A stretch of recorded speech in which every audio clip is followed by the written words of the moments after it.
আসসালামু আলাইকুম প্রিয় শিক্ষার্থীরা। তোমরা সবাই কেমন আছো? আশা করি সবাই ভালো আছো।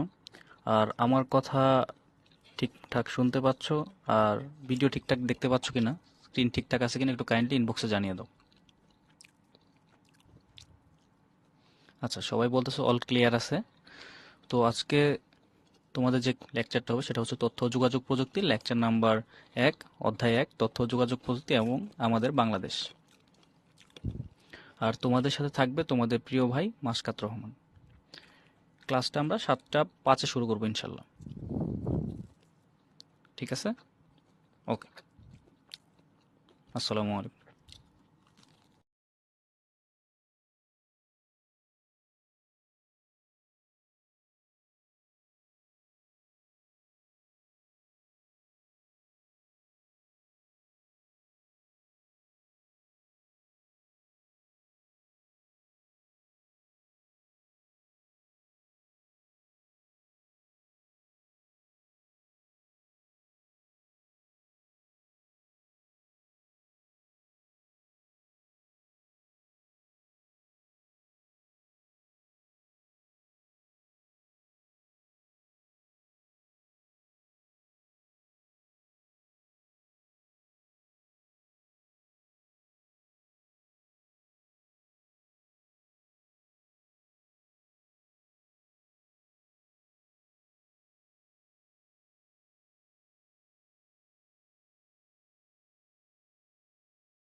আসসালামু আলাইকুম প্রিয় শিক্ষার্থীবৃন্দ।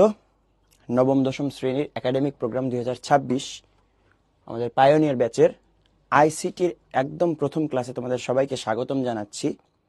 আমি মেশকাত রহমান, পড়াশোনা করছি বুয়েটে, কম্পিউটার সায়েন্স অ্যান্ড ইঞ্জিনিয়ারিং ডিপার্টমেন্টে।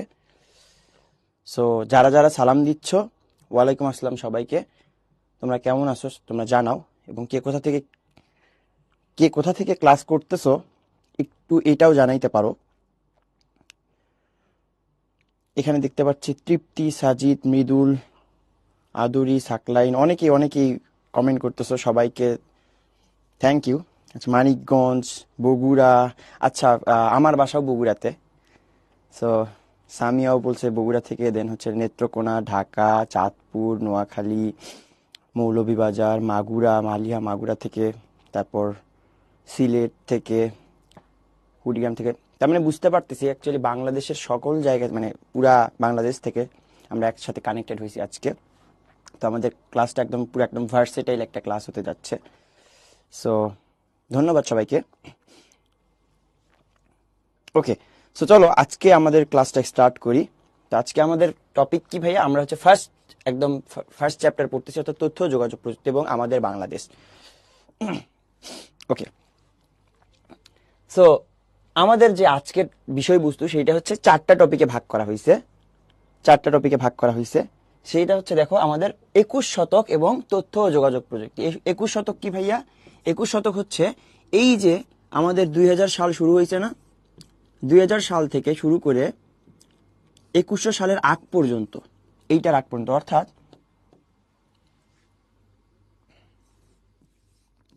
এই যে এইটা হচ্ছে 21 শতক।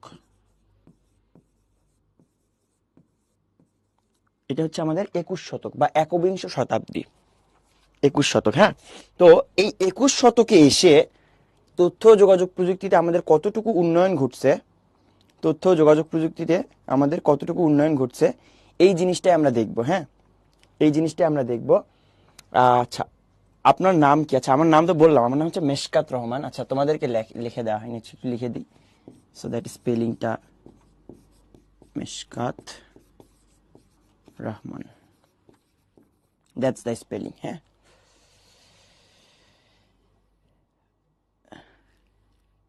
আচ্ছা ঠিক আছে। আচ্ছা, এখানে মেবি একটু ভুল, সেটা হচ্ছে যে 2000 থেকে, সরি 2000 থেকে এটাই হবে। হ্যাঁ ঠিক আছে, এটাই হবে। এখানে 100টা সাল আছে, ঠিক খেয়াল করো। 2000 থেকে শুরু করে যদি তুমি 99 পর্যন্ত যাও তাহলে 100টা কাউন্ট হবে, ঠিক আছে?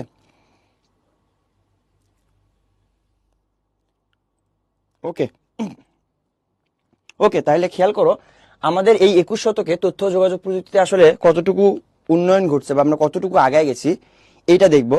তারপরে আচ্ছা ওকে, ঠিক আছে। আচ্ছা, আমারই ভুল ছিল, থ্যাংক ইউ ভুলটা ধরে দেওয়ার জন্য। এইটা হবে, তাই তো? হ্যাঁ, ওকে, থ্যাংক ইউ। আচ্ছা, তারপরে আমরা নেক্সট যে টপিকটা দেখবো সেটা হচ্ছে তথ্য ও যোগাযোগ প্রযুক্তির বিকাশে উল্লেখযোগ্য ব্যক্তিত্ব, অর্থাৎ এই যে তথ্য ও যোগাযোগ প্রযুক্তির একটা উন্নয়ন ঘটছে। তুমি দেখো এখন মোবাইল ফোনে কথা বলতে পারতেছো, ঘরে বসেই ক্লাস করতে পারতেছো। দেখো তোমাদেরকে যখন জিজ্ঞাসা করলাম কে কোথা থেকে ক্লাস করতেছো, তখন দেখো বাংলাদেশের প্রত্যেকটা প্রান্ত থেকে তোমরা কিন্তু রেসপন্স করছো। তাহলে দেখো দেশের সকল প্রান্ত থেকে আমরা একটা ক্লাসে যুক্ত হয়েছি। এটা কি হুট করেই পসিবল হয়েছে বলো তো? এটা কিন্তু হুট করে পসিবল হয় নাই। এটার পিছনে অসংখ্য বিজ্ঞানীদের অসংখ্য পরিশ্রম, অসংখ্য অবদান আছে, তারপরে আমরা এই পজিশনে আসতে পারছি। তো কারা কারা এই অবদানগুলো রাখছে, কাদের অবদানগুলো আসলে বেশি, সেই জিনিসগুলো আমরা দেখব। তারপরে আরো কিছু দেখবো, সেটা হচ্ছে ই লার্নিংস, ই গভর্নেন্স, ই সার্ভিস, ই কমার্স। এই জিনিসগুলো আসলে কি? দেখো প্রত্যেকটা জিনিসের সাথে একটা ই লাগানো আছে, আর ই মানে হচ্ছে ইলেকট্রনিক্স।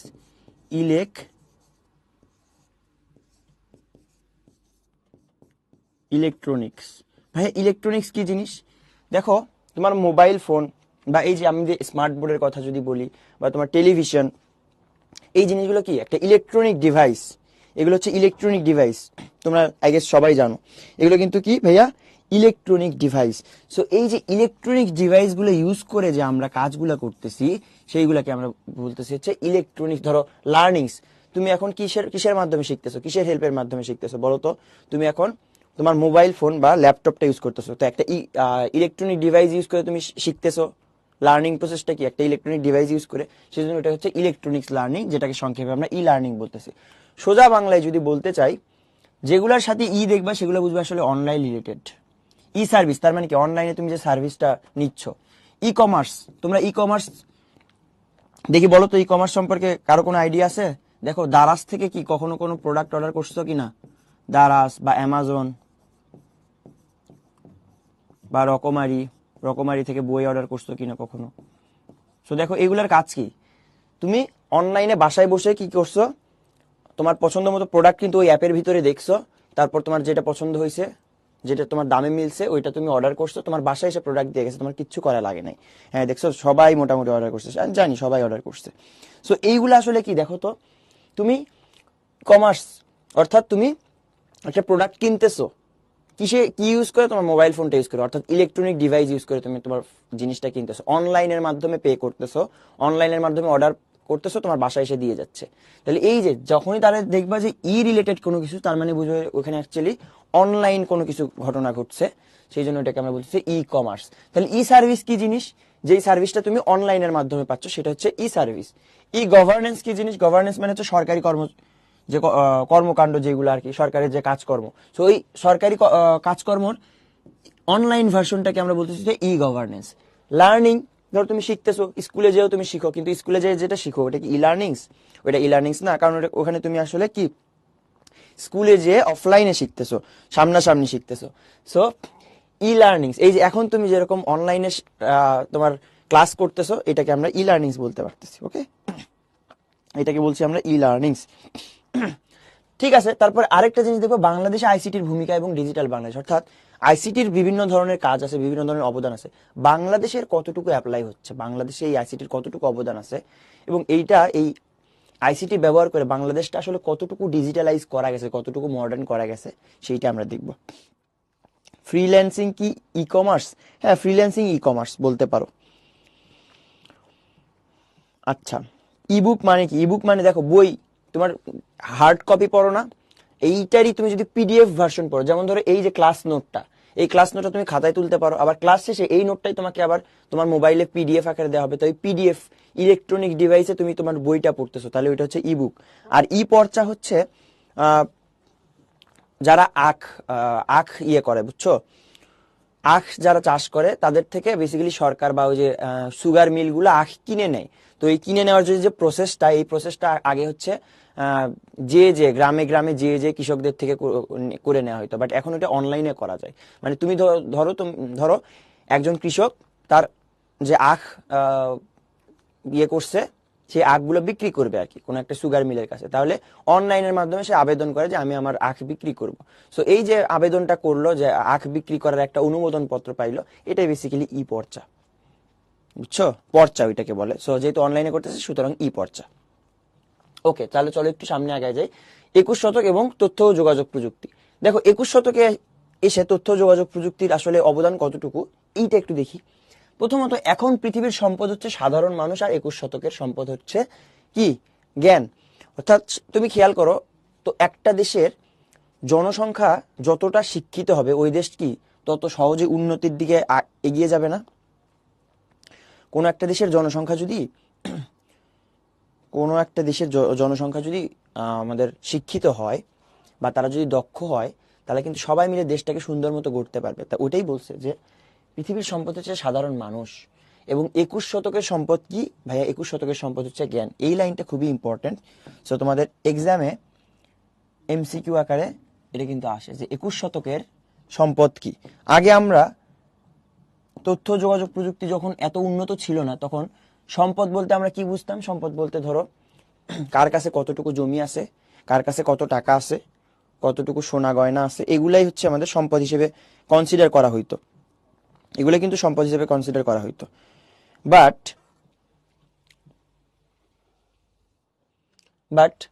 21 শতকে কার কাছে কত বেশি তথ্য আছে, কার কাছে কত বেশি জ্ঞান আছে, একটা জিনিস সম্পর্কে কার কত বেশি নলেজ আছে, সেটা দেখা হয়। তার মানে তোমার কাছে যদি বেশি তথ্য থাকে, তার মানে তুমি বেশি সম্পদের মালিক। আচ্ছা, এখানে সামিউল বারবার বলতেছে, স্যার হোয়াটস 9+10? আচ্ছা, কোনটার কথা বলতেছো ভাইয়া? একটু আমি বুঝি নাই। কোথায় 9+10 একটু আমাকে যদি বলতে তাহলে ভালো হতো। আচ্ছা, তোমাদের কোশ্চেন একটু দেখি। কোশ্চেন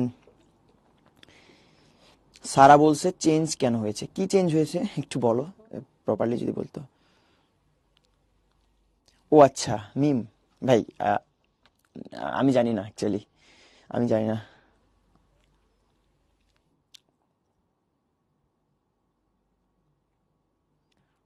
তো মানে বেসিক্যালি তোমাদের কমেন্টগুলো এত ফাস্ট আসতেছে যে কমেন্ট পড়ার আগে কমেন্টটা চলে যাচ্ছে, বুঝছো? That's the thing, that's the thing. So Amazon কি বাংলাদেশে আছে? অ্যামাজন বাংলাদেশ থেকে তুমি অর্ডার করতে পারো, বাট অ্যাকচুয়ালি পেমেন্ট করাটা অনেক একটু ঝামেলা, বুঝছো? সো সেভাবে যদি বলতে চাই যে অ্যামাজনটা আসলে বাংলাদেশে এখনো প্রপারলি কাজ করে না, দ্যাটস ট্রু। ওকে, সো চলো সামনে আগে যাই। এখন এইটা হচ্ছে আমাদের খুবই মোস্ট ইম্পর্টেন্ট এমসিকিউ, এইটা তোমরা একটু মাথায় রাখবে। আমি যেগুলো যেগুলো আজকে একটু দাগায় দিব, মার্ক করে দিব, এই জিনিসগুলো তোমরা একটু ট্রাই করবা মাথায় রাখার, বিকজ এগুলো এমসিকিউর জন্য খুবই ইম্পর্টেন্ট। এই চ্যাপ্টারটা না আসলে শেখার নতুন কিছু নাই, বিকজ এই চ্যাপ্টারে যা যা বলা আছে, এই চ্যাপ্টারে না বেসিক্যালি ক্লাস 9-এর বইয়ে তোমার যা যা দেয়া আছে ম্যাক্সিমাম তুমি আগে থেকেই জানো, এগুলো তুমি আগে থেকেই জানো, বুঝছো? এগুলো তুমি কি আগে থেকেই জানো। সো আমরা হচ্ছে জাস্ট এই চ্যাপ্টারটা কেন পড়তেছি ভাইয়া, এই চ্যাপ্টারটা পড়তেছি এমসিকিউ যেন আমরা প্রপারলি অ্যান্সার করতে পারি, এমসিকিউ যেন প্রপারলি অ্যান্সার করতে পারি, দ্যাট ইজ ওয়াই আমরা এই চ্যাপ্টারটা পড়বো। সো যেই জিনিসগুলো মার্ক করে দিব, এই জিনিসগুলো একটু ভালো করে পড়ার ট্রাই করবা। আচ্ছা, ওকে, তাহলে নেক্সট যে আমাদের পয়েন্ট আছে, দেখো কি বলছে। তথ্য যোগাযোগ প্রযুক্তির ক্রমবর্ধমান উন্নতির ফলে সময় এবং দূরত্ব সংকুচিত হয়ে সমস্ত পৃথিবী ক্রমশই একীভূত হয়ে যাচ্ছে। ভাই লাইনটার অর্থ কি? লাইনটার অর্থ কি বলো তো? এই লাইনটার অর্থ কি? তথ্য যোগাযোগ প্রযুক্তির ক্রমবর্ধমান উন্নতির ফলে সময় এবং দূরত্ব সংকুচিত হয়ে পৃথিবীর ক্রমশই একীভূত হয়ে যাচ্ছে। তার মানে কি দূরত্ব কমে যাচ্ছে নাকি? তার মানে আজকে ঢাকা থেকে চট্টগ্রামের দূরত্ব যদি 400 কিলো হয়, কালকে কি 300 কিলো হয়ে যাবে নাকি? বলো তো। Obviously not. বেসিক্যালি তোমার তথ্য যোগাযোগ প্রযুক্তি আসলে এত উন্নত হয়ে গেছে, ধরো এখনকার কথা যদি বলি, তুমি তোমার ফোনের মাধ্যমে জাস্ট 1 মিনিটের মধ্যে তোমার ফ্রেন্ড যে কিনা ঢাকার বাইরে, তার সাথে তুমি যোগাযোগ করে ফেলতে পারতেছো। আবার শুধুমাত্র আহ, দেশের কথা যদি বলি, দেশের কথা বাদ দিয়ে তুমি যদি ইন্টারন্যাশনালের কথা বলো, অর্থাৎ তুমি বাংলাদেশ থেকে ইউএসএ তে তোমার ধরো কোনো একটা রিলেটিভ আছে, তার সাথে কথা বলবা, জাস্ট একটা ফোন কল, কতক্ষণ লাগে কথা বলতে? কানেক্ট হতে কতক্ষণ লাগে? জাস্ট কয়েক সেকেন্ডের ব্যাপার, কয়েক সেকেন্ডের মধ্যে তুমি তার সাথে কানেক্টেড হয়ে যাচ্ছ। কিন্তু এই মানে তোমার এই জিনিসটা, ইন্টারনেট যদি না থাকতো বা আইসিটির যদি এই অবদানটা বা এই ডেভেলপমেন্টটা না হইতো, তুমি খেয়াল করো তার সাথে কথা বলার জন্য তোমাকে কি করা লাগতো? তোমাকে এখান থেকে আমেরিকা যাওয়া লাগতো। তো এই যে ডিস্টেন্সটা, এই ডিস্টেন্সটা তোমাকে কিন্তু আর অতিক্রম করা লাগতেছে না। যেহেতু এই ডিস্টেন্সটা অতিক্রম করা লাগতেছে না, তাহলে আমরা এই ডিস্টেন্সকে আসলেই ম্যাটার করে? কোনো ম্যাটার করে না। তার মানে বাংলাদেশ থেকে আমেরিকার ডিস্টেন্স আসলে কত হাজার কিলোমিটার, এটা আসলে রিয়েলি ডাজেন্ট ম্যাটার, বিকজ তোমার তো আসলে ওই দূরত্ব অতিক্রম করাই লাগতেছে না। তোমার দরকার হচ্ছে যোগাযোগ স্থাপন করা, যোগাযোগ তুমি ফোনের মাধ্যমে করে ফেলতে পারতেছো। তো এটাই বলছে যে তথ্য যোগাযোগ প্রযুক্তির ক্রমবর্ধমান, ক্রমবর্ধমান মানে মানে প্রতিনিয়ত বৃদ্ধি পাচ্ছে। তার মানে আজকে তথ্য যোগাযোগ প্রযুক্তি যে লেভেলে আছে, পরের দিন তার মানে হচ্ছে ডেভেলপমেন্ট আরেকটু বেশি হচ্ছে, তারপরের দিন ডেভেলপমেন্ট আরো বেশি হচ্ছে, মানে দিন যাচ্ছে তথ্য যোগাযোগ প্রযুক্তি আরো বেশি বেশি উন্নত হচ্ছে। সেটাই বলছে যে ক্রমবর্ধমান, প্রতিনিয়ত বর্ধমান মানে বৃদ্ধিপ্রাপ্ত হচ্ছে।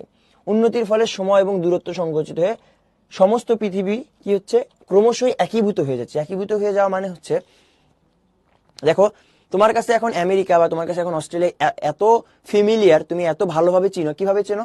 অনলাইনের থ্রুতে চেনো। ইউটিউবে সার্চ করলে তুমি সবকিছু পেয়ে যাবা। ইভেন তুমি গুগল ম্যাপে যদি যাও তো প্রত্যেকটা রাস্তা দেখতে পারবা। তো এরকম ঘটনা ঘটতে পারে যে তুমি ধরো একটা আমেরিকার, তোমার ধরো তোমার উদ্দেশ্য হচ্ছে, তোমার শখ যে তুমি আমেরিকায় যাবা, তো আমেরিকার নিউ ইয়র্কে তুমি গুগল ম্যাপটা ওপেন করে প্রত্যেকটা রাস্তা দেখলা। এইভাবে তুমি যদি 7 দিন রাস্তা দেখো গুগল ম্যাপে, ফোনের মধ্যেই দেখতেছো, দেখবা যে তোমার প্রত্যেকটা রাস্তা চেনা হয়ে গেছে। ইভেন তুমি ওখানে যাও নাই কোনোদিন, বাট তুমি ওই নিউ ইয়র্ক সিটির প্রত্যেকটা রাস্তা তোমার চেনা। তাহলে কি দাঁড়াইলো? যে জিনিসটা এরকম না যে পাশের হচ্ছে পাশের এলাকার মতো, বা একই এলাকার মধ্যে কয়েক বাড়ি পরেই মনে হচ্ছে যে নিউ ইয়র্ক, এরকম মনে হচ্ছে না? এত কাছে মনে হচ্ছে। তো এই যে বিশ্বের বিভিন্ন দেশের জায়গাগুলোকে তোমার আসলে তোমার বাড়ির কাছের একটা জায়গা মনে হচ্ছে, তাই না? তো এই যে জিনিসগুলোকে আমরা বলতেছি হচ্ছে গ্লোবালাইজেশন। এই জিনিসগুলোকে কি বলতেছি ভাইয়া? গ্লোবালাইজেশন। অর্থাৎ পুরা যে বিশ্ব, এই পুরা বিশ্বটা আসলে একটা গ্রামের মতো আচরণ করতেছে। মানে এমন হচ্ছে একটা গ্রামের মধ্যেই তুমি আসো, একটা গ্রামে যেরকম এই বাড়ি থেকে ওই বাড়ি খুবই কাছে, তো এরকম আমেরিকাও তোমার কাছে কাছে মনে হচ্ছে, অস্ট্রেলিয়াও তোমার কাছে কাছে মনে হচ্ছে। এই যে জিনিসটা বা পৃথিবীটা অ্যাকচুয়ালি হাতের মুঠোয় চলে আসতেছে, হাতের মুঠোয় চলে আসতেছে, এই জিনিসটাকে আমরা বলতেছি হচ্ছে গ্লোবালাইজেশন। বুঝতে পারছো? এটাকে আমরা বলতেছি হচ্ছে গ্লোবালাইজেশন।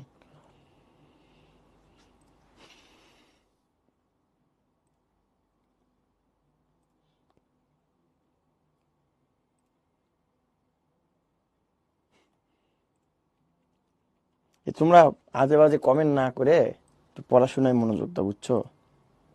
কি ভাই একটা কমেন্ট করতেছো, কি দরকার? হুম, পড়ার দিকে মনোযোগ দাও।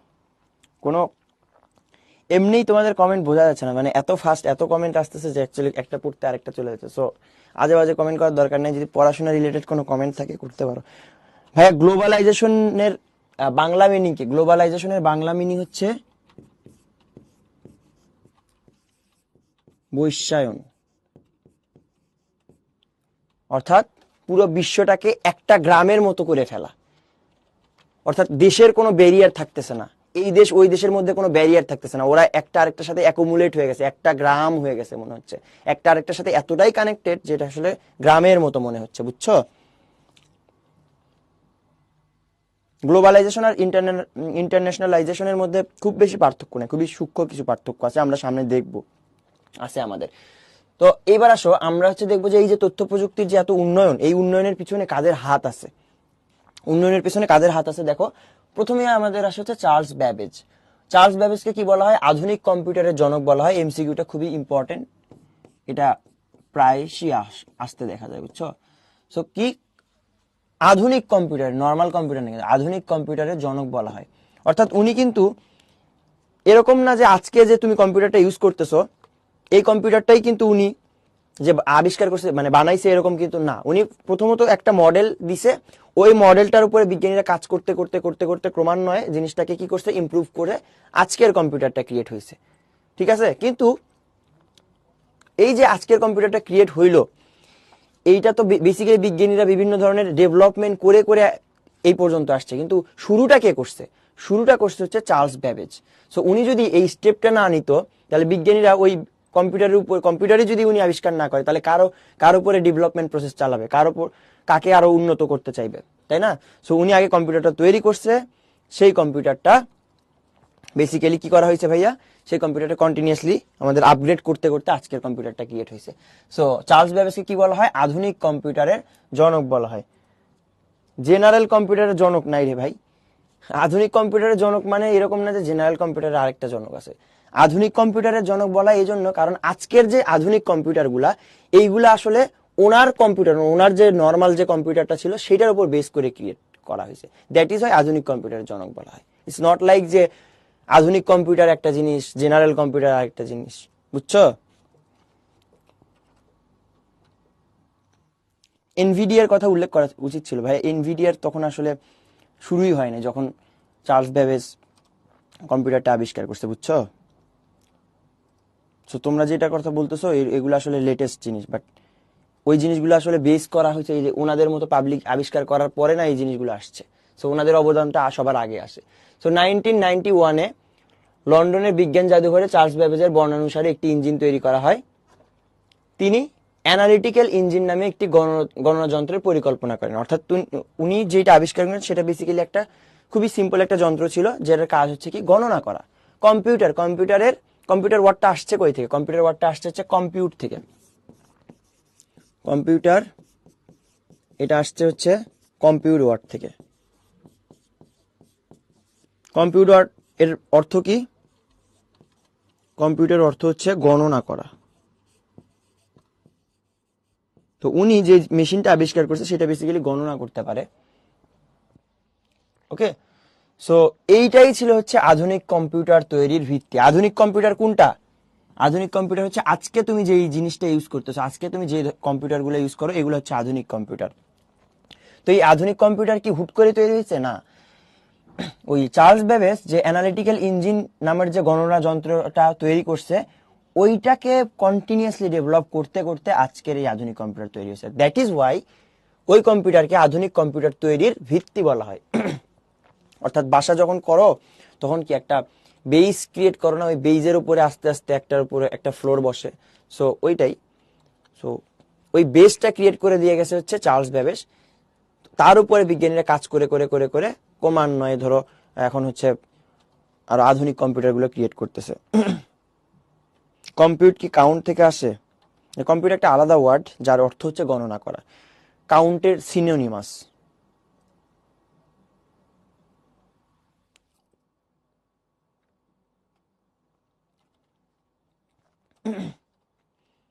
ওকে, তারপরে এবার আসো আমাদের যে লাস্ট পয়েন্ট, সেটা হচ্ছে তিনি ডিফারেন্স ইঞ্জিনের নকশা করেন এবং তার প্রাথমিক মডেল তৈরি করেন। তিনি আরেকটা ইঞ্জিন তৈরি করে যেটা কি ডিফারেন্স ইঞ্জিন। এই ডিফারেন্স ইঞ্জিনের নকশাটা তৈরি করে এবং তার প্রাথমিক মডেলটা ক্রিয়েট করে। তাহলে তার অবদান কি কি দেখো তো ভাইয়া, তার অবদান কি কি? সেটা হচ্ছে যে তিনি ফার্স্ট অফ অল একটা অ্যানালিটিক্যাল ইঞ্জিন নামের গণনা যন্ত্র তৈরি করেন, যেটা আসলে আধুনিক কম্পিউটার তৈরির ভিত্তি। আর তিনি ডিফারেন্স ইঞ্জিন নামের আরেকটা নকশা ক্রিয়েট করেন, সেইটার প্রাথমিক মডেল তৈরি করেন। অর্থাৎ ফাইনালি যেটা বলা যায় যে চার্লস বেবেজ যে তার জীবদ্দশায় যে কাজগুলো করে গেছে, এই কাজগুলো basically computer related. So computer related কাজগুলা মানে ওনার যে গবেষণাগুলা, এই গবেষণাগুলোকে কাজে লাগায় আমাদের বর্তমান কম্পিউটার ক্রিয়েট হয়েছে। দ্যাট ইজ ওয়াই ওনাকে কম্পিউটারের জনক বলা হয়। ঠিক আছে, এইবার চলে আসো আমাদের অ্যাডা লাভলেসের কাছে। আমাদের পরবর্তী যে ব্যক্তিত্ব সেটা হচ্ছে কি অ্যাডা লাভলেস। আমাকে এতটুকু বলো যে তোমরা কোডিং কি জিনিস এটা বুঝো কিনা? কোডিং বা প্রোগ্রামিং এটা বুঝো? কোডিং বা প্রোগ্রামিং বুঝো? একটু জানাও তো। ইয়েস ইয়েস ইয়েস, ওকে। আচ্ছা, কোডিং যারা বুঝো না তাদেরকে একটু শর্ট করে বলি। দেখো, কম্পিউটারকে তুমি যদি বাংলা বলো বা তোমার ইংলিশ বা যেটাই যে যার যে ল্যাঙ্গুয়েজ, হিউম্যান ল্যাঙ্গুয়েজ, মানুষের ভাষা কি কম্পিউটার বুঝে? বুঝে না। তুমি যখন ওকে মাউস দ্বারা ক্লিক করতেছো বা কিবোর্ডে একটা কি প্রেস করতেছো, ও কিন্তু তুমি ধরো এ প্রেস করছো, তখন কম্পিউটারে এ টাইপ হয়, ও কিন্তু এ বোঝে না, ওর একটা নিজস্ব ল্যাঙ্গুয়েজ আছে। সো তোমার ল্যাঙ্গুয়েজকে তুমি কম্পিউটারকে একটা কমান্ড দিতে চাচ্ছ, যে তুমি চাচ্ছ যে এই তোমার একটা ফ্রেন্ডকে একটা মেসেজ পাঠাইতে হবে। এখন তুমি যদি ওকে সারাদিন ধরে বলো যে আমার ওই উমুক বন্ধুকে তুমি একটা মেসেজ পাঠাও, কি বুঝবে? বুঝবে না। ওকে ওর ভাষায় বুঝাইতে হবে। তো তোমার ভাষাকে কম্পিউটারের ভাষাতে যে কনভার্ট করা হয়, এটাই বেসিক্যালি কোডিং। বুঝছো? সো কোডিং এর কাজ কি? কোডিং হচ্ছে একটা ল্যাঙ্গুয়েজ, যেই ল্যাঙ্গুয়েজটা আসলে তোমার ভাষাকে কম্পিউটারের বোধগম্য ভাষায় কনভার্ট করে। দেন সেটা কম্পিউটারকে যখন দেওয়া হয়, কম্পিউটার সেটা বুঝে সেই অনুযায়ী কাজ করে। সো এই মাঝখানের যে ল্যাঙ্গুয়েজটা, এই ল্যাঙ্গুয়েজটাকে আমরা বলছি যে কোডিং পার্ট বা প্রোগ্রামিং পার্ট। সো এই ল্যাঙ্গুয়েজটা কে আবিষ্কার করছে? এই ল্যাঙ্গুয়েজটা আবিষ্কার করছে অ্যাডা লাভলেস। অর্থাৎ অ্যাডা লাভলেসই প্রথমত কম্পিউটারের কি ওই অ্যাডা লাভলেসই হচ্ছে সর্বপ্রথম কম্পিউটার প্রোগ্রামিং এর ধারণা নিয়ে আসে, যে হ্যাঁ, কম্পিউটারকে আমরা এমন একটা ল্যাঙ্গুয়েজ দিতে পারি যে ল্যাঙ্গুয়েজটা বেসিক্যালি হিউম্যান ল্যাঙ্গুয়েজকে, মানুষের ভাষাকে কম্পিউটার ভাষায় কনভার্ট করতে পারে। সো ওনার কাছ থেকেই প্রোগ্রামিং এর ধারণাটা চলে আসে। সো উনি দেখো, কবি লর্ড বায়রন আছে, কবি লর্ড বায়রনের কন্যা হচ্ছে অ্যাডা লাভলেস। আচ্ছা, তিনি চার্লস ব্যাবেজের অ্যানালিটিক্যাল ইঞ্জিনের জন্য প্রোগ্রামিং এর ধারণা দেয়। দেখছো কিভাবে আসলে আমাদের যে উদ্ভাবন, যেগুলা এই যে তথ্য যোগাযোগ প্রযুক্তি বিভিন্ন ধরনের উদ্ভাবন, এগুলো আসলে কিভাবে একটা বিজ্ঞানী আরেকটা বিজ্ঞানীকে হেল্প করে করে করে করে জিনিসগুলাকে ইয়ে করছে, ডেভেলপ করছে। দেখো, চার্লস বেবেজ সর্বপ্রথম কম্পিউটার আবিষ্কার করছে, কিন্তু এখানে কম্পিউটারকে বুঝানোর মতো প্রপার ল্যাঙ্গুয়েজ কিন্তু ছিল না। সেই ল্যাঙ্গুয়েজটা কে দিছে? অ্যাডা লাভলেস দিছে। তাহলে চার্লস বেবেজ যদি কম্পিউটারই না আবিষ্কার করতো, সেখানে অ্যাডা লাভলেস কি আর প্রোগ্রামিং এর ধারণা দিতে পারতো? দিতে পারতো না। তাহলে কম্পিউটার আবিষ্কার করে সেখানে প্রোগ্রামিং করার একটা ফিল্ড, একটা সুযোগ করে দিয়ে গেছে কে? চার্লস বেবেজ একটা সুযোগ করে দিয়ে গেছে কম্পিউটার আবিষ্কার করে। এন্ড সেই কম্পিউটারের উপরে আরো এক্সট্রা কাজ করছে কে? Ada Lovelace. কি কাজ করছে? প্রোগ্রামিং এর কাজগুলা করছে, অর্থাৎ কম্পিউটারের ভাষাকে বোঝার ট্রাই করছে বা মানুষের ভাষাকে কম্পিউটারের ভাষায় মানে হচ্ছে তোমার কনভার্ট করার ট্রাই করছে। ঠিক আছে? আচ্ছা দেখো তাহলে কি বলছে, তিনি চার্লস ব্যাবেজের অ্যানালিটিক্যাল যে ইঞ্জিন ছিল সেটাতে প্রোগ্রামিং এর ধারণা দেয়। তিনি অ্যানালিটিক্যাল ইঞ্জিনের কাজের ধারা এবং ধাপ অনুসারে ক্রমান্বিত করেন, অর্থাৎ ওই অ্যানালিটিক্যাল ইঞ্জিনটা আসলে কিভাবে কাজ করে, কিভাবে জিনিসটা কাউন্ট করে। একটার পরে একটা প্রসেস আছে, আচ্ছা এই প্রসেসটা আগে হইলো, তারপরে এটা হলো, তারপরে থার্ড প্রসেসটা হলো, এরকম করে করে কোন প্রসেসের পরে কোন প্রসেস কাজ করতেছে এই জিনিসগুলো উনি বেসিক্যালি গবেষণা করে বের করেন যে আচ্ছা এইভাবে এই অ্যানালিটিক্যাল ইঞ্জিনটা কাজ করতেছে। ওকে, বা ওকে কিভাবে কমান্ড দেওয়া যায় এই জিনিসগুলো উনি বের করছে। তাহলে জিনিসটা আবিষ্কার করতে হচ্ছে বা তৈরি করতে হচ্ছে চার্লস বেবেজ, এবং সেটার উপরে কাজ করতে হচ্ছে অ্যাডা লাভলেস। ওকে, ঠিক আছে। তারপরে আসো এবার জেমস ক্লার্ক ম্যাক্সওয়েল। ধরো ধরো চার্লস বেবেজ কম্পিউটার আবিষ্কার করছে, আর অ্যাডা লাভলেস সেখানে এমন একটা প্রোগ্রাম তৈরি করছে যেন ওইখানে একটা মেসেজ লেখা যায়, একটা মেসেজ লেখা যায়। তাহলে তুমি কি করলা, তুমি ধরো একটা কম্পিউটার কিনে নিয়ে আসলা, কম্পিউটার কিনে নিয়ে এসে ওখানে সুন্দর মতো মেসেজ লিখতে পারলা। কেন লিখতে পারতেছো? কারণ কম্পিউটারে একটা প্রোগ্রামিং ল্যাঙ্গুয়েজ অ্যাডা লাভলেস দিয়ে দিছে, অর্থাৎ কম্পিউটার বুঝে এরকম কিছু ল্যাঙ্গুয়েজ দেওয়া আছে, তো ওই ল্যাঙ্গুয়েজ ইউজ করে তুমি ধরো একটা মেসেজ লিখলা। এখন তোমার বন্ধুকে তুমি মেসেজ পাঠাবা, এখন মেসেজ যদি নাই যায় তাহলে ওই মেসেজ লেখার কোনো মানে আছে? মেসেজ যদি নাই যায় তাহলে ওই মেসেজ লেখার কোনো মানে দরকার আছে? কোনো লাভ আছে? কোনো লাভই নাই, কোনো লাভই কিন্তু নাই এখানে। সো এই কাজটাই করছে হচ্ছে জেমস ক্লার্ক ম্যাক্সওয়েল। উনি যেটা করছে তড়িৎ চুম্বকীয় বলের ধারণা প্রকাশ করেন। হোয়াট ইজ তড়িৎ চুম্বকীয় বল? তড়িৎ চুম্বকীয় বল হচ্ছে, দেখো তোমার ইলেকট্রন মানে কোন একটা অ্যাটমের ভিতরে কোন একটা অনুপরমাণু তো পড়ছো, তো পরমাণুর মধ্যে কি থাকে? পরমাণুর মধ্যে থাকে প্রোটন। প্রোটন কি চার্জ ভাইয়া? Positive charge. আর পরমাণুর বাহিরে থাকে কি? ইলেকট্রন। ইলেকট্রন কি চার্জ ভাইয়া? Negative charge. এই যে সমধর্মী বিপরীতধর্মী চার্জ একে অপরকে কি করে ভাইয়া? আকর্ষণ করে। বিপরীতধর্মী চার্জ হলে একটা পজিটিভ চার্জ একটা নেগেটিভ চার্জ একে অপরকে কি করবে? অ্যাট্রাক্ট করবে, আকর্ষণ করবে। আর যদি এরা সমধর্মী হইতো, ধরো একটা প্রোটন এবং আরেকটা প্রোটন, প্রোটন 1 এবং প্রোটন 2, এদের মধ্যে কি ধরনের বল কাজ করবে? দেখো তো, এগুলো হচ্ছে চার্জ, এটা প্লাস চার্জ এটা মাইনাস চার্জ, তো দুইটার মধ্যে বিকর্ষণ কাজ করবে। চার্জ তো বুঝ হয়ে গেছে, তাই না? সো এটার মধ্যে হচ্ছে বিকর্ষণ কাজ করবে। আবার ঠিক সেম ভাবে এখানে যদি একটা মাইনাস চার্জ নেই, এদের মধ্যেও কি বল কাজ করবে? বিকর্ষণ। তাহলে এই যে দেখো, চার্জের কারণে কখনো কখনো আমরা আকর্ষণ বল পাচ্ছি, কখনো কখনো বিকর্ষণ বল পাচ্ছি। এটা কি আমরা বলতেছি তড়িৎ চুম্বকীয় বল। বুঝছো? এর নাম লাভলেস কেন ভাই? লাভলেস এখন নাম দিছে, এখন কি করবা বলো? ওর বাপ মা লাভলেস নাম দিছে, এখানে তোমার আমার করার তো কিছু নাই, তাই না? জন্মসাল মুখস্থ করা লাগবে না ভাইয়া, এখানে তো আমি বাংলা পড়তেছি না, আমরা আইসিটি পড়তেছি। ওনাদের অবদান কি, কোথায় কোথায় অবদান রাখছে এই জিনিসগুলো জাস্ট দেখবো। বুঝছো? জন্মসাল মৃত্যুসাল এগুলো লাগবে না, কখনো আসবে না। জন ভ্যান নিউম্যান কিসের জনক? জন ভ্যান নিউম্যান হচ্ছে তোমার এটা ম্যাথের সেট থিওরি নামে একটা তোমাদের চ্যাপ্টার আছে, ওইখানে সেটের আর কি জনক, সেট তত্ত্বের জনক।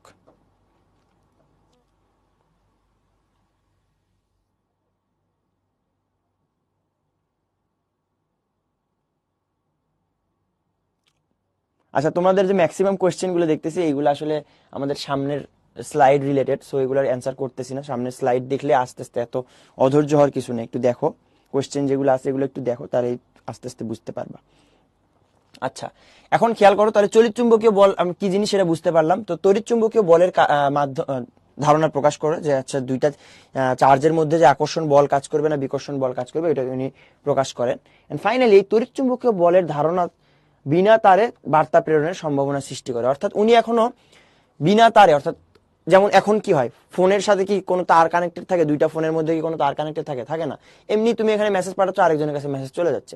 ওয়্যারলেস ট্রানজেকশন হচ্ছে, ওয়্যারলেসলি মেসেজটা ট্রান্সফার্ম হচ্ছে, এইটার সম্ভাবনা উনি আবিষ্কার করেন। অর্থাৎ উনি কিন্তু একদমই যে মেসেজটা বের করছে বা সরি ওই প্রসেসটা করে ফেলছে বা সফলভাবে করছে এরকম কিন্তু না, উনি জাস্ট বলছে যে এরকম কিছু একটা ঘটতে পারে, তাহলে উনি একটা সম্ভাবনা দিয়ে গেছে।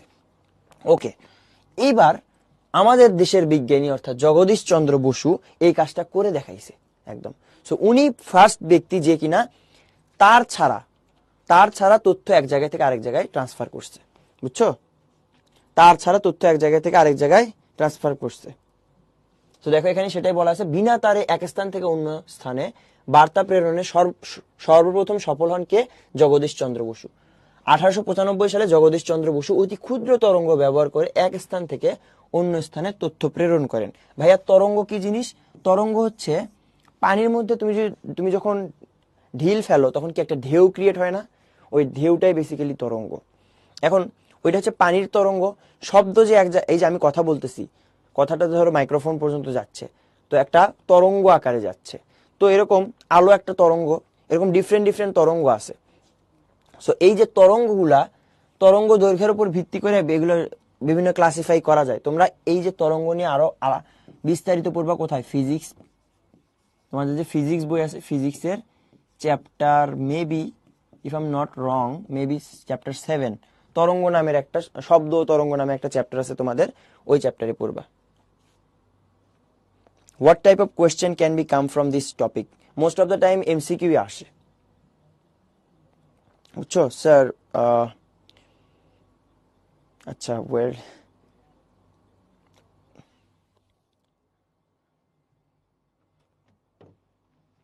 ওকে, তাহলে খেয়াল করো, তোমরা হচ্ছে তরঙ্গ নিয়ে তোমাদের যদি যতই কোয়েশ্চেন যদি থাকে, এই কোয়েশ্চেন গুলো সব অ্যান্সার তুমি পাবা যখন ফিজিক্স চ্যাপ্টার 7 পড়বা। জাস্ট আপাতত এতটুকু জেনে রাখো, তরঙ্গ একটা হচ্ছে ঢেউ। সো এটা আসলে শব্দের একটা ঢেউ বলতে পারো, বা একটা তড়িৎ চুম্বকীয় তরঙ্গ বলতে পারো। এগুলো আরো মানে কমপ্লেক্স জিনিসপাতি, এগুলোর দিকে যাওয়ার দরকার নেই। সো ওইটা ইউজ করে উনি কি ক্রিয়েট করছে? উনি বেসিক্যালি প্রথম একদম ওয়্যারলেস তথ্য ট্রান্সফর্ম করতে সফল হয়েছে। ওকে, এবং তার আবিষ্কার প্রকাশিত না হয় তিনি সার্বজনীন স্বীকৃতি পাননি। অর্থাৎ উনি যে এই কাজটা করছে এটা না আসলে মানুষজন জানতোই না, বুঝছো? এইটা মানুষজন আসলে জানতোই না, যার কারণে ওনাকে স্বীকৃতি দেওয়া হয়নি। কিন্তু পরবর্তীতে, অর্থাৎ দেখো ওনার মৃত্যুর পরে, দেখছো উনি মারা গেছে হচ্ছে 1937 সালে, তারও মনে হয় কত 60 বছর পরে 1997 সালে institution of electrical and electronic engineering, institution of আইতে institution electrical and electronic engineering, IEEE বলা হয়, তাকে স্বীকৃতি দেয় কি? রেডিও এবং বিজ্ঞানের অগ্রপথিক এবং অন্যতম আবিষ্কারক হিসেবে। অর্থাৎ রেডিওর অন্যতম আবিষ্কারক, ঠিক আছে, রেডিওর অন্যতম আবিষ্কারক হিসেবে তাকে স্বীকৃতি দেওয়া হয়। এন্ড উনি কিন্তু ফাইনালি, ওনাকে কিন্তু রেডিওর জনক বলা হয়নি একদম ফুললি, যে উনি রেডিও আবিষ্কার করছে এরকম কিন্তু না। উনি জাস্ট একটা বার্তা প্রেরণ করতে পারছে, ঠিক আছে, একদম কনস্ট্রাকটিভ। আমাদের যে বর্তমানে যে রেডিও, ওইটা যে ক্রিয়েট করছে জিনিসটা কিন্তু এরকম না। সো ফাইনালি রেডিওটা কে ক্রিয়েট করে? গুগলিয়েলমো মার্কনি। দেখো নামটা একটু এলোমেলো হইতে পারে, গুগলিয়েলমো মার্কনি। সো গুগলিয়েলমো মার্কনি সর্বপ্রথম বেতার তরঙ্গ ব্যবহার করে, বুঝছো? উনি সর্বপ্রথম কি তরঙ্গ ব্যবহার করেছে? বেতার তরঙ্গ। আচ্ছা, বার্তা প্রেরণের কাজ করে। এবং গুগলিয়েলমো মার্কনিকে বেতার তরঙ্গ যন্ত্রের আবিষ্কারক হিসেবে, অর্থাৎ রেডিও, বুঝছো? আমরা যে এখন বর্তমানে যে রেডিও দেখি না, সেই রেডিও আবিষ্কার করছে হচ্ছে কে বলতো? গুগলিয়েলমো মার্কনি।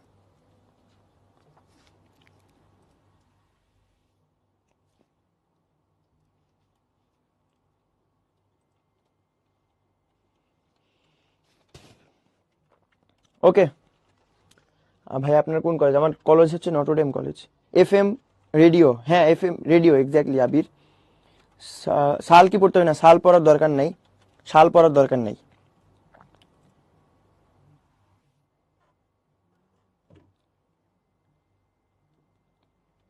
ওকে, চলো সামনের দিকে আগাই। দেখো, রেমন্ড স্যামুয়েল টমলিনসন, উনি কি করছে?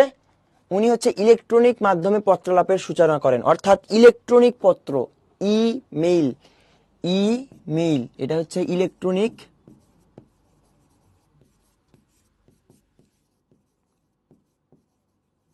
মেইল।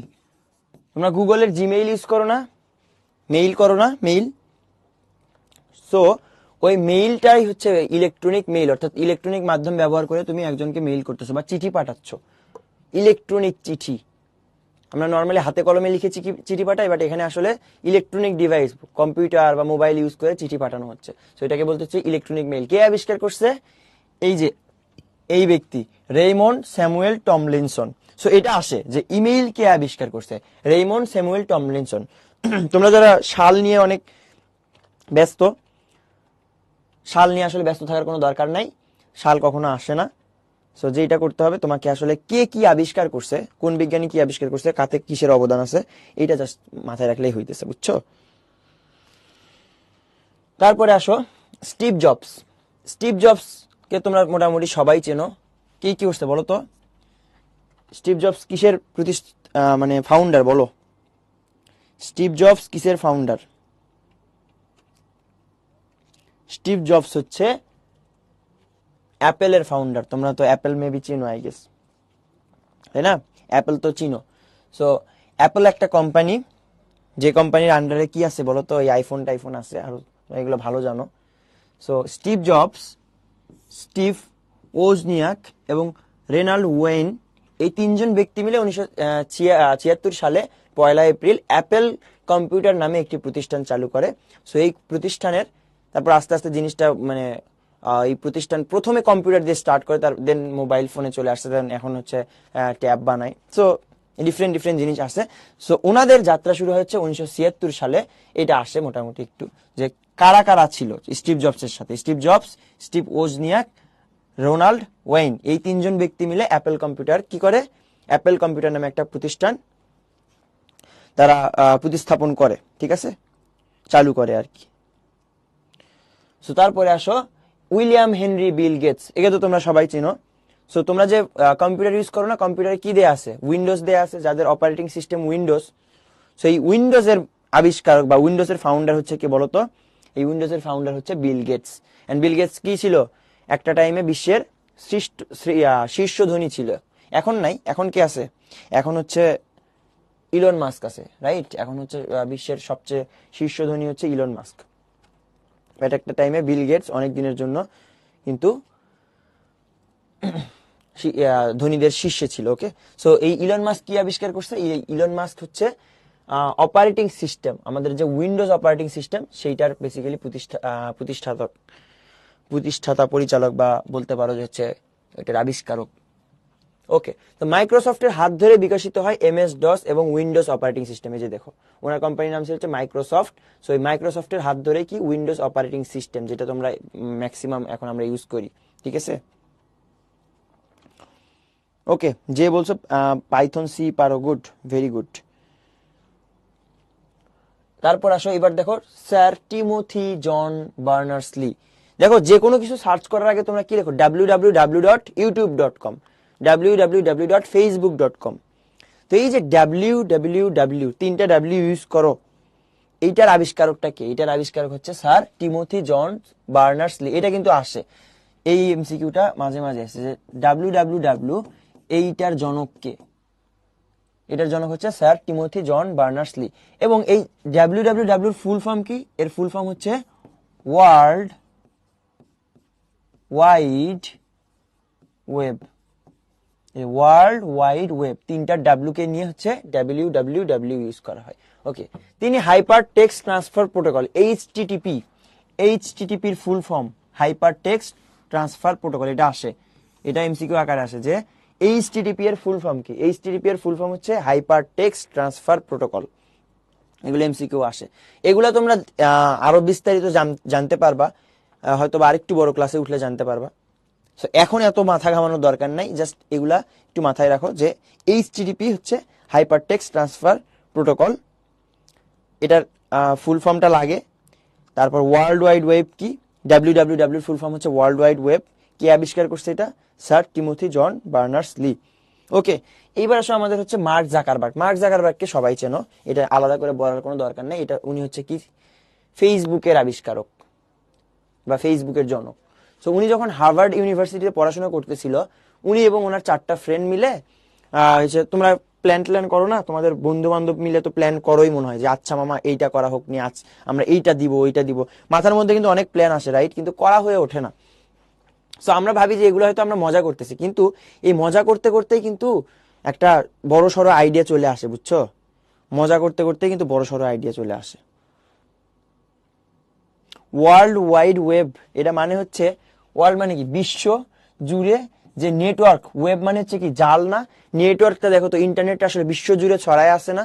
সো এইটাই আসলে বুঝাইছে। এটা একটা হচ্ছে প্রোটোকল আর কি, প্রোটোকল। এগুলো আসলে একটা প্রোটোকল, অর্থাৎ তুমি যদি কোনো ইন্টারনেট অ্যাক্সেস করতে চাও তাহলে তো সর্বপ্রথম কি করো? www ইউজ করো। সো ওই কিওয়ার্ডটা ইউজ করতে হবে ইন্টারনেটের সাথে কানেক্টের জন্য।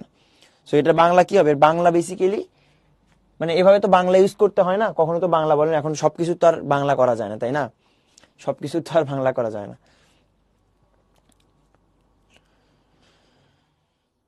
ওকে, প্রোটোকল, প্রোটোকল হচ্ছে একটা সিস্টেম, প্রোটোকল হচ্ছে সিস্টেম।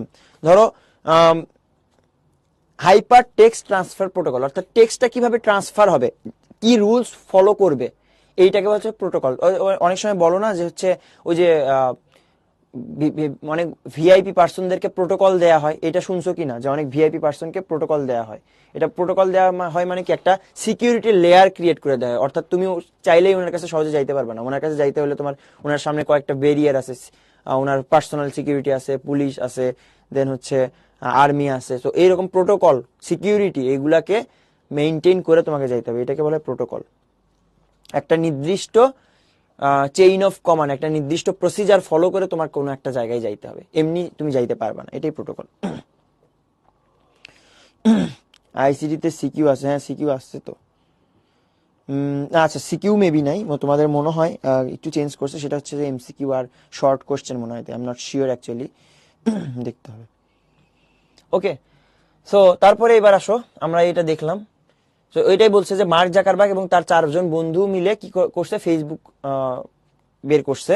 তো ওনারা যখন ফেসবুকটা আবিষ্কার করে বা ফেসবুকটা প্রথম উদ্ভাবন করে, তখন কিন্তু ওনারা স্টুডেন্ট ছিল, হার্ভার্ডের স্টুডেন্ট ছিল, তখনও কিন্তু ওনারা বের হয় নাই, স্টুডেন্ট অবস্থায় জিনিসটা এমনি ফান ফান করে বের করছে। অ্যান্ড মজার একটা ফ্যাক্ট বলি, সেটা হচ্ছে যে ওনারা কিন্তু এরকম এখন যেরকম ফেসবুক পুরো বিশ্বজুড়ে ইউজ করতেছে, এটার জন্য কিন্তু ওনারা বানায়নি, ওনারা বানাইছে হচ্ছে এই জিনিসটা শুধুমাত্র ওই হার্ভার্ড ইউনিভার্সিটির স্টুডেন্টরা ইউজ করার জন্য বানাইছিল, যে হার্ভার্ডের মধ্যেই লোকজন এটা ইউজ করবে। বাট এটা পরবর্তীতে এমন পপুলার হয়ে যায় যে এটা আসলে ওয়ার্ল্ড ছড়ায় যায়। এখন একজন মানুষের দেখা যায় 2-3টা করে ফেসবুক অ্যাকাউন্ট, মানে ফেসবুক অ্যাকাউন্ট ছাড়া মানুষই খুঁজে পাওয়া পসিবল না, এরকম একটা ব্যাপার হয়ে গেছে। হ্যাঁ, সো তাইলে কি হবে, আমাদের এখানে এই যে হাইপারটেক্সট ট্রান্সফার প্রোটোকল, এই জিনিসটা ইম্পর্টেন্ট, এটা এমসিকিউ আসে, এর ফুল ফর্ম জানতে চাই, এইটার ফুল ফর্ম জানতে চাই, এবং এই যে ওয়ার্ল্ড ওয়াইড ওয়েব, এটার জনককে, এটা জানতে চাই, ঠিক আছে? ওকে, তো চলো এবার একটু সামনে যাই। আমরা দেখলাম যে আমাদের আইসিটিতে কারা কারা অবদান রাখছে, এটা দেখলাম। এইবার আমরা যেটা দেখব সেটা হচ্ছে ই লার্নিংস এবং বাংলাদেশ, অর্থাৎ বাংলাদেশের প্রেক্ষাপটে ই লার্নিংসটা আসলে কতটুকু ইম্পর্টেন্ট বা আসলে কতটুকু এর অগ্রগতি হয়েছে, এই জিনিসটা একটু দেখবো। বাংলাদেশের পরিপ্রেক্ষিতে এটা আসলে কিরকম সেটা দেখবো। নেহাল বলছে হোয়াট ইজ উইন্ডোজ। উইন্ডোজ হচ্ছে, দেখো তুমি তোমার কম্পিউটারটা চালাচ্ছ, এখন কোন একটা কম্পিউটার চালানোর জন্য কি কয়েকটা প্রসিজার ফলো করতে, এমনি তো আর কম্পিউটার চলে না।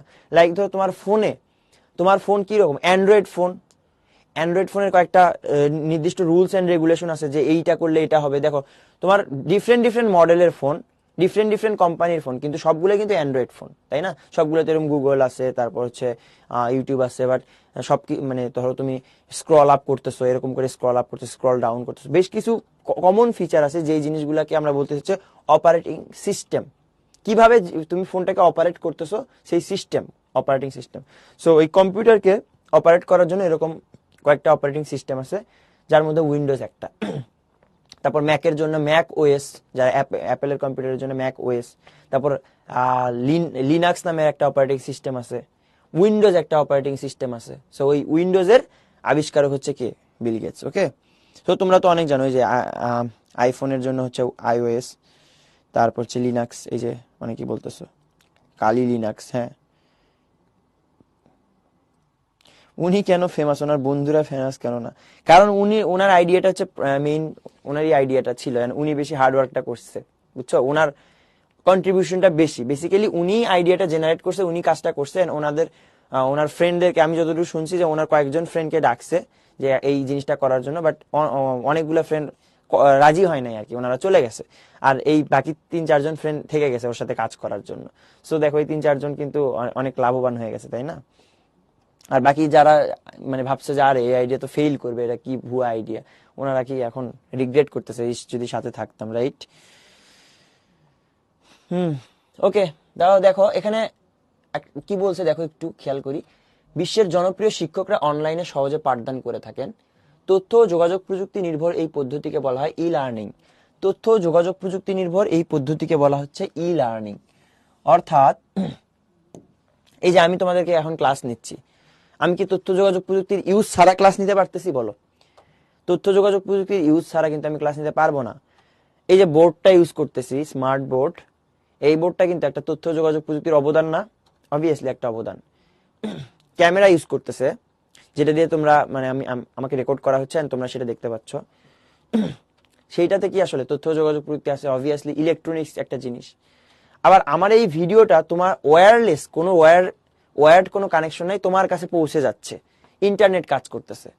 সো এটা কি তথ্য যোগাযোগ প্রযুক্তির একটা প্রয়োগ? তুমি ভিডিওটা দেখতে পাচ্ছ কিভাবে? তোমার মোবাইল ফোনে দেখতেছো, বা তোমার ল্যাপটপে বা তোমার কম্পিউটারে দেখতেছো। কিসের কারণে? তথ্য যোগাযোগ প্রযুক্তির অবদান। তাহলে দেখো, এই যে ক্লাস নেওয়া থেকে শুরু করে তোমার ক্লাস দেখা পর্যন্ত, এন্ড তুমি কমেন্ট করতেছো, কমেন্টগুলো আমি এখানে দেখতে পাচ্ছি, এভরি সিঙ্গেল স্টেপে তথ্য ও যোগাযোগ প্রযুক্তির ব্যাপক ইমপ্লিমেন্ট আছে, প্রত্যেকটা পদে পদে।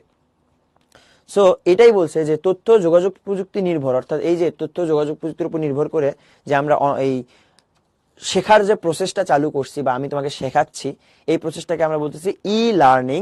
ইতে কি ভাইয়া? ইতে হচ্ছে ফুল ফর্ম হচ্ছে ইলেকট্রনিক, অর্থাৎ ইলেকট্রনিক লার্নিং, অর্থাৎ যে ইলেকট্রনিক ডিভাইসগুলোকে আমরা ইউজ করতেছি লার্নিং এর জন্য, এই জন্য আমরা এটাকে বলতেছি ইলেকট্রনিক লার্নিং, বা সংক্ষেপে বলা যায় e learning. Okay, for example একটা এমনি নাম দিচ্ছে যে শুভ যে পদ্ধতির সাহায্যে কলেজে লেকচার ক্লাসগুলো করে থাকে, এটাও ই লার্নিং। বুঝছো? অনলাইনে শুভ এই ই লার্নিং পদ্ধতির সাহায্যে খুব সহজে পড়াশোনা করতে পারে। লাইক ধরো শুভর মতো তোমরাও এখন ঘরে বসে ক্লাস করতেছো, বুঝছো? ঘরে বসে ক্লাস করতেছো, এটাও কিন্তু ই লার্নিং। ওকে, তাহলে শিক্ষার্থীদের কাছে ই লার্নিং ব্যবস্থা খুবই জনপ্রিয় হচ্ছে স্মার্টফোন এবং ইন্টারনেট সংযোগের সহজলভ্যতার কারণে। খেয়াল করো, আজ থেকে 10 বছর আগে সবার হাতে কিন্তু স্মার্টফোন ছিল না। ছিল? আজ থেকে 10 বছর আগে কিন্তু সবার হাতে স্মার্টফোন ছিল না। লাইক আমার কাছেই মনে হয় তখন ছিল না। আমি 2016 সালে প্রথম মনে হয় ফোন কিনছি, স্মার্টফোন। হ্যাঁ, তাহলে এখন কিন্তু একদম খুবই ছোট্ট বাচ্চা, ধরো 6-7 তো বেশি বড় হয়ে গেল, ধরো 3-4-এ পরে এরকম একটা বাচ্চার কাছেও স্মার্টফোন পাওয়া যাবে। প্রত্যেকটা মানুষের কাছে স্মার্টফোন আছে, ইভেন কারো কাছে 2-3টাও করেও থাকে। মানে এখন স্মার্টফোন না এরকম মানুষ খুঁজে পাওয়াই বেসিক্যালি মুশকিল হয়ে যায়, তাই না? তাহলে দেখো, স্মার্টফোন আসলে হাতে হাতে পৌঁছে গেছে। এন্ড আরেকটা জিনিস, সেটা হচ্ছে ইন্টারনেট।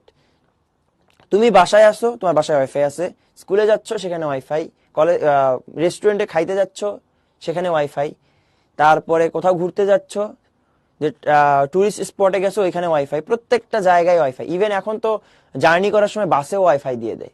হ্যাঁ, তার মানে তোমাকে আসলে নেটের বাইরে কখনো থাকাই লাগতেছে না। তাহলে তোমার হাতে একটা স্মার্টফোন আছে এবং তোমাকে নেটের বাইরে কখনো থাকাই লাগতেছে না। তো তুমি কি করবা? তুমি চাইলেই যেখানে সেখানে তোমার ক্লাসটা অন করতে পারো। লাইক ধরো ধরো তুমি এই ক্লাসটা করো নাই, বা তোমার মনে হচ্ছে যে এই ক্লাসটা আরেকবার করা দরকার। তুমি ধরো স্কুলে যাচ্ছ, বা হ্যাঁ ধরো স্কুলে যাচ্ছ, স্কুলে বাসে চলে যাচ্ছ, তোমার ফোনে ডেটা আছে, তোমার কাছে ফোন আছে, তুমি যতক্ষণ লাগে স্কুলে যাইতে, ধরো আধা ঘন্টা লাগে, আধা ঘন্টা তুমি এই ভিডিওটা দেখলা, তাহলে কি দাঁড়াইলো? প্রত্যেকটা মোমেন্টে তুমি পড়াশোনা করতে পারতেছো, প্রত্যেকটা মোমেন্টে তুমি ই লার্নিং কে কাজে লাগাইতে পারতেছো। এটাই বেসিক্যালি বলা হয়েছে যে খুব সহজে হাতের কাছে সব, মানে যে হাতের কাছে যে জিনিসগুলো আছে সেই জিনিসগুলো ইউজ করে আমরা সহজেই যে কোনো সময় আমাদের পড়াশোনাটা চালায় যাইতে পারবো। হ্যাঁ, আচ্ছা, আরেকটা বলছে, সেটা হচ্ছে যে দক্ষ শিক্ষকের অভাব, শিক্ষা উপকরণের ঘাটতি, এক্সপেরিমেন্ট করার সুযোগের ঘাটতির কারণে সমস্যা সমাধানে ই লার্নিং বড় ভূমিকা রাখে। অর্থাৎ খেয়াল করো, তুমি ধরো একটা ছেলে যে ধরো একদম প্রত্যন্ত অঞ্চল থেকে ক্লাস করতেছে, লাইক ধরো বান্দরবন থেকে ধরো ক্লাস করতেছে, এখন ওর এলাকায় ধরো ভালো কোনো টিচার নাই, বাট তুমি ধরো ঢাকায় থাকো, তোমার এলাকায় অহরহ ভালো টিচার আছে। তাহলে কি ব্যাপারটা হচ্ছে এরকম যে ও যদি অফলাইনে পড়ে, বা তোমরা যদি অফলাইনে পড়ো, ও ছেলেটা কিন্তু বঞ্চিত হচ্ছে, ভালো টিচার পাচ্ছে না। বাট তুমি সুন্দর মতো ভালো টিচার পেয়ে তোমার রেজাল্ট ভালো করতেছো। বাট যখন অনলাইনে দেখো, খেয়াল করো, তোমাকে একদম শুরুতে যখন বলছিলাম যে আমরা জয়েন হচ্ছি দেশের বিভিন্ন প্রান্ত থেকে, তখন অনলাইনে তুমি জয়েন হচ্ছ, ও জয়েন হচ্ছে, তার মানে সেম টিচারের ক্লাস ও পাচ্ছে, তুমিও পাচ্ছ। সো এখানে কিন্তু বেসিক্যালি দক্ষ শিক্ষকের অভাব বা শিক্ষা উপকরণ ঘাটতি, তুমি যে ক্লাস নোটটা পাচ্ছ, ও সেম ক্লাস নোটটা পাচ্ছে। সো এই যে আমাদের যে ল্যাকিংস গুলা, যে বঞ্চিত হওয়ার যে জিনিসপাতিগুলো, এই জিনিসগুলো কিন্তু আর থাকতেছে না তখন। ঠিক আছে, এটাই। সো ই লার্নিং এ কিন্তু বেসিক্যালি অনেক সুবিধা, বিশেষ করে বাংলাদেশের মতো দেশের কারণে, দেশের জন্য এটা আরো বেশি বড় সুবিধা বয়ে নিয়ে আসে, যেখানে বেসিক্যালি সুযোগ সুবিধার অভাব সেখানে আসলে ই লার্নিংস প্রত্যেকটা স্টুডেন্টকে সমান সুবিধা দিচ্ছে। ঠিক আছে, একটু সামনে যাই, দেখো এখানে ই লার্নিং এর পূর্ণরূপ হচ্ছে ইলেকট্রনিক লার্নিং। সেটা তো বলছিলাম যে ই এর পূর্ণরূপ হচ্ছে ইলেকট্রনিক। ই লার্নিং সনাতন পদ্ধতিতে পাঠদান পদ্ধতির একটি পরিপূরক। সনাতন পদ্ধতি মানে কি? সনাতন পদ্ধতি মানে ওই যে তুমি নর্মালি স্কুলে গেলা, স্কুলে যে ক্লাসরুমে বসলা, টিচারের সামনে ক্লাস করলা, সো এইটাকে রিপ্লেস করতে পারবে ই লার্নিং এর মাধ্যমে টোটালি। অর্থাৎ তোমাকে ক্লাসে যাওয়া লাগবে না, তুমি বাসায় বসে করতে পারবা।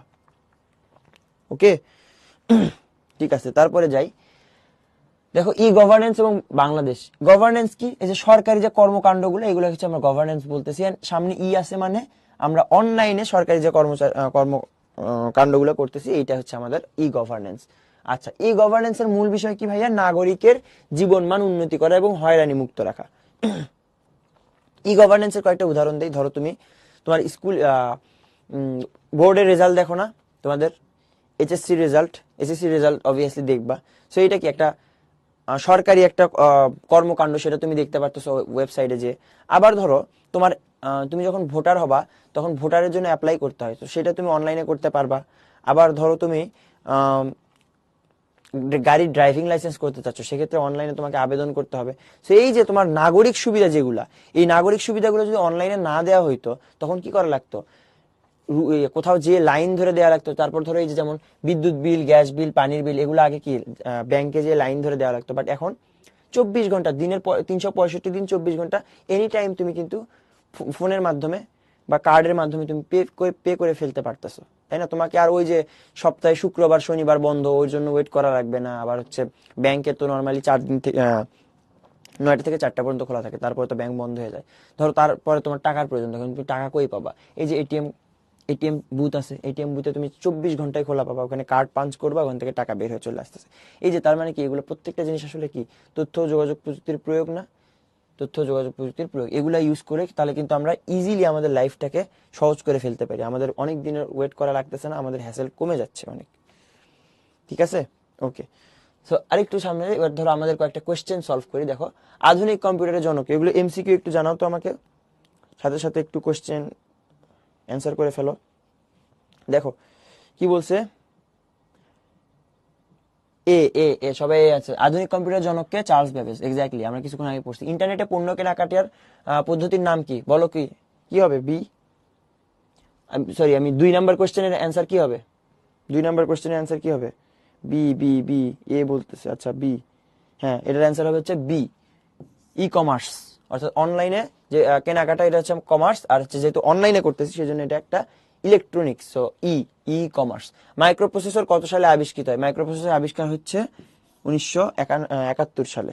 ঠিক আছে, এটা একটু মুখস্থ রাখো, এটা আসে, এই এমসিকিউটাই আসে। দেখো কতবার আসছে, দেখো এখানে খেয়াল করে, যে ঢাকা বোর্ডে আসছে, সিলেট বোর্ডে আসছে 2025। এই যে এইবার যারা মানে গতবার যারা এক্সাম দিল তাদের আসছে। তারপর হচ্ছে বোর্ড অর্থাৎ বরিশাল বোর্ড 23 সালে আসছে। তারপর সকল বোর্ড অর্থাৎ একবার 2017 সালে সকল বোর্ডে একসাথে পরীক্ষা হয়েছে। তার মানে দেখো 4টা জায়গায় আসছে কন্টিনিউয়াসলি একই কোশ্চেন। ঠিক আছে, এটা ইম্পর্টেন্ট কোশ্চেন। ঠিক আছে, তারপরে দেখো চার্লস বেবেজ যে যন্ত্র তৈরি করেন তার নাম হচ্ছে, চার্লস বেবেজ কি কি তৈরি করে? উনি কি বেতার, দেখো অনেক সময় না এইগুলা বহুপদী টাইপের কোশ্চেন গুলো অনেক সময় অ্যান্সার প্রপারলি না জানেও অ্যান্সার করা যায়। যেমন ধরো তুমি, উনি তো ডিফারেন্স ইঞ্জিন ক্রিয়েট করছে এবং অ্যানালিটিক্যাল ইঞ্জিন ক্রিয়েট করছে, এটা তো আমরা জানি। তার মানে অ্যান্সার যে হবে সি, এটা তো জানাই যাচ্ছে। কিন্তু আরেকটা ওয়েতে ফাইন্ড আউট করা যায়। ধরো তুমি জানো না যে উনি এগুলো আবিষ্কার করছে কিনা, এটা ধরো তুমি জানো না, তুমি এইটা কিন্তু তুমি এইটুকু জানো যে হচ্ছে বেতার উনি আবিষ্কার করেন। কারণ বেতার আবিষ্কার করছে কে? বেতার আবিষ্কার করছে হচ্ছে গুগলিয়েলমো মার্কনি। বেতার আবিষ্কার করছে গুগলিয়েলমো মার্কনি। তার মানে বেতার যে ও আবিষ্কার করেনি, এটা তুমি জানো। তাহলে চার্লস বেবেজ যে যন্ত্র তৈরি করে তা বেতার না? এটা বেতার না। তার মানে এই যে এখানে আসো, এবার 1 নাম্বার কোশ্চেন যেগুলো যেগুলো যেখানে যেখানে এক আছে সেটা হবে না। এক আছে, এটা হবে না। এটাতে এক আছে, হবে না। এটাতে এক আছে, হবে না। তার মানে কারেক্ট অ্যান্সার কোনটা হচ্ছে ভাইয়া? এটা হচ্ছে। তো অনেক সময় তুমি সঠিক উত্তর না জেনেও একটু চিন্তা ভাবনা করে যদি খাটাও, তাহলে ওখানে সঠিক উত্তরটা বের করে ফেলতে পারো, বহুপদী যদি দেওয়া থাকে। অর্থাৎ আমি জাস্ট এতটুকু জানি যে এটা হবে না, তাহলে এটা যদি না হয়, তাহলে মানে এক যে যে জায়গায় আছে সেই যে জায়গায় কাটাতে। এখন 4টা অপশনের মধ্যে 3টাতে এক আছে, তার 3টাই বাকি থাকে একটা, তার মানে ওটাই কারেক্ট অ্যান্সার।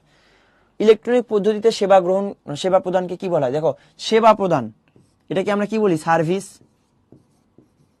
সার্ভিস, সেবাকে বলতে সার্ভিস। যেহেতু ইলেকট্রনিক পদ্ধতিতে নিচ্ছি তার মানে ই সার্ভিস। ই সার্ভিস, তাহলে কারেক্ট অ্যান্সার কি হবে? ই সার্ভিস। তারপর দেখো 21 শতকের সম্পদ কোনটি? আমরা কিছুক্ষণ আগেই দেখলাম 21 শতকের সম্পদ কোনটি বলো তো? 21 শতকের সম্পদ কোনটি হবে?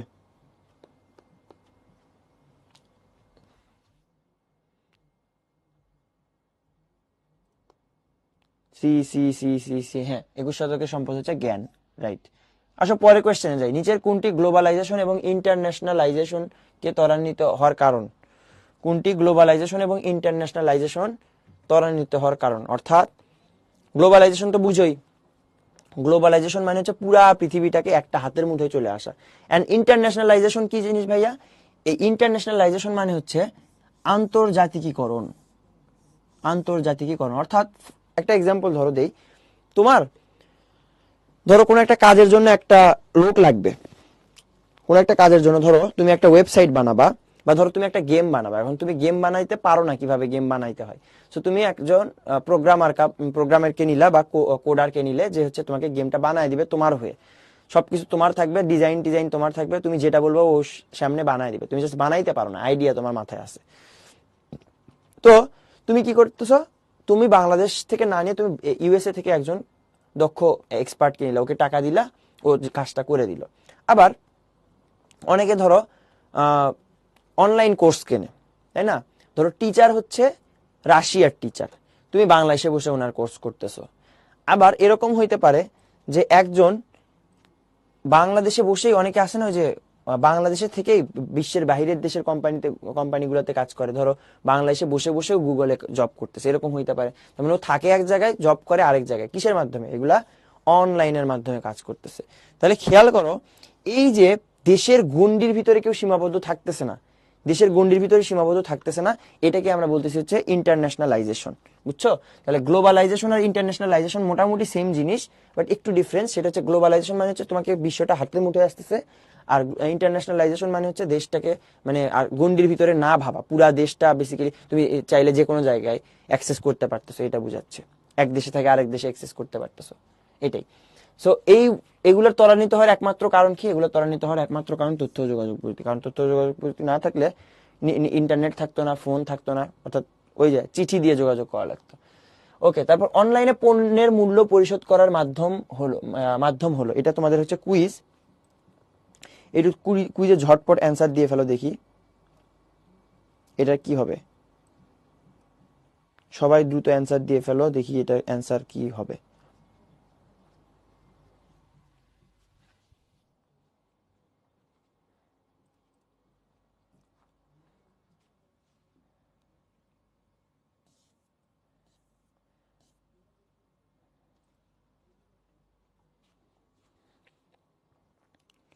ওকে, অনেকে অ্যান্সার দিয়ে ফেলছো।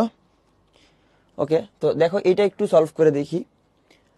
অনলাইনে পণ্যের মূল্য পরিশোধ করার মাধ্যম হলো, দেখো আইডি কার্ড মানে কি? আইডি কার্ড মানে তোমার পরিচয়পত্র, তাই না? যেহেতু তোমার এখন ভোটার আইডি কার্ড নেই, তার মানে ধরো তুমি স্কুলের তোমার আইডি কার্ড, বা তোমার বাবা মার কথা যদি বলি, তোমার বাবা মা কিন্তু ওনারা কিন্তু ভোটার হয়েছে, রাইট? তুমি এখন হয়তো তোমার হয়তো ভোটার হওয়ার বয়স হয় নাই, সো ওনাদের কিন্তু কি আছে? NID card, national ID card. ওই যে কিছুদিন পরে যে নির্বাচনে তো লাগবে না, ন্যাশনাল আইডি কার্ড নিয়ে যাইতে হবে। তুমি যে নাগরিক, দেশের নাগরিক, এটার পরিচয়, তুমি যে দেশের নাগরিক, এটার পরিচয় কই থেকে পাবো? এই যে এনআইডি কার্ড থেকে পাবো, তাই না? এনআইডি কার্ড থেকে পাবো। সো এই এনআইডি কার্ড বেসিক্যালি আমাদের পরিচয় বহন করে, আর ডিফারেন্ট কাজ করে। বাট তুমি তো এখানে অনলাইনে পণ্যের মূল্য পরিশোধ করছো, তার মানে কি এটা হবে না। 3 নাম্বার যদি না হয়, দেখো এটাও হবে না, এখানে 3 আছে তার মানে এটাও হবে না, এখানে 3 আছে তার মানে এটাও হবে না। কারেক্ট অ্যান্সার কি হবে? 1 আর 2। আমরা তো ওইটাই দেখি যে ডেবিট কার্ড আর ক্রেডিট কার্ড দিয়ে আমরা শপিং এ যখন যাই, debit card credit card swipe করলে এখান থেকে টাকা ইয়ে করে নেয়, রাইট? ওকে, সো এখানে দেখতে পাচ্ছি যে অনেকেই কারেক্ট অ্যান্সার করেছো। লিডার বোর্ডে দেখতেছি আদ্রিক, মাইশা, সিয়াম, মুনতাকা, ইলমা, জাহরা, অরিত্রা, মিনহা, সৌহার্দ্য এবং নাবিলা। যারা যারা লিডার বোর্ডে আসছো সবাইকে কংগ্রেচুলেশন। যারা আসতে পারো নাই, নট আ প্রবলেম।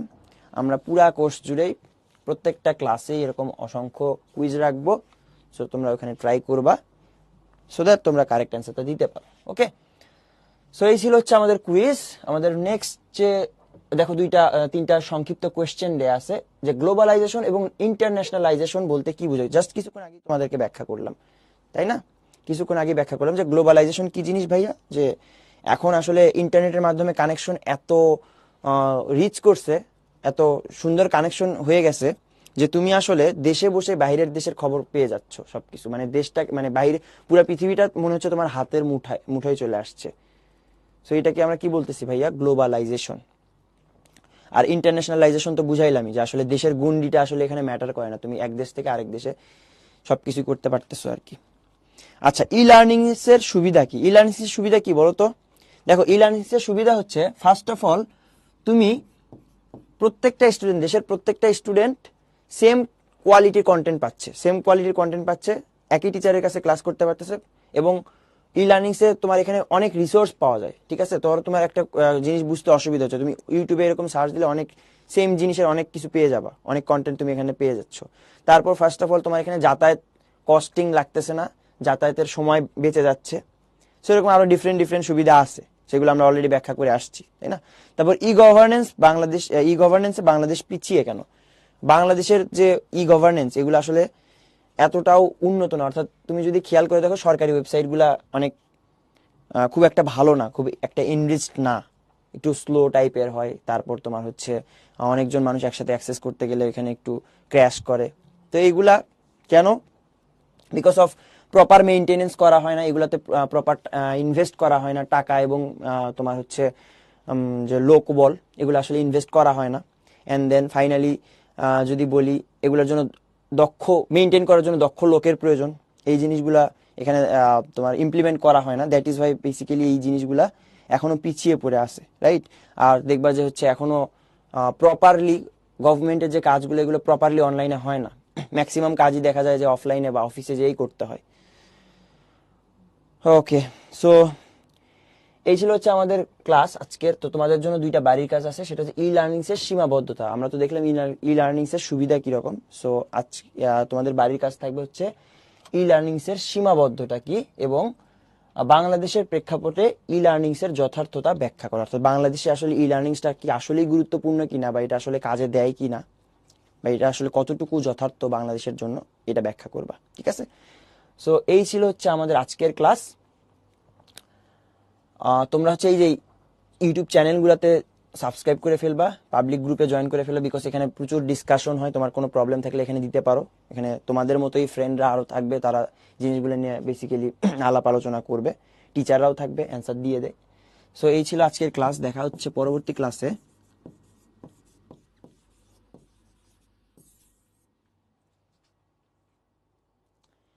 তো সবাইকে আসসালামু আলাইকুম, ভালো থাকো সবাই।